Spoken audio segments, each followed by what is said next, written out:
Rồiสลอแกะอันหายสลอแกะอันหายบองโอนน้อยเจอยำใบแสบซอยถึงอันนี้น้ำมันตัวนี้ Oh my god! Wow! บ้าดาตรงนี้ยังไม่ติดใส่คือสลอแกะเดียวต่อแบบเป็นสมองเงินมีคนเด้งโตรเตะโตตะไคร้เกี่ยวเปิ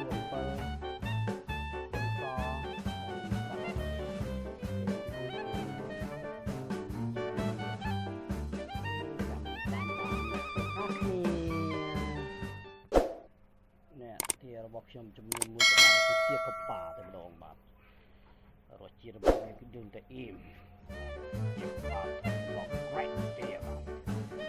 បាទបាទរបស់ខ្ញុំលេបទៅដល់បាទចាំដល់មួយឡៅហើយបាទ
រួច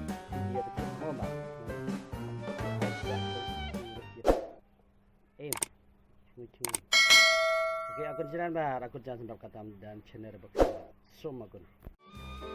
អូខេឥឡូវផ្ទះ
ងន់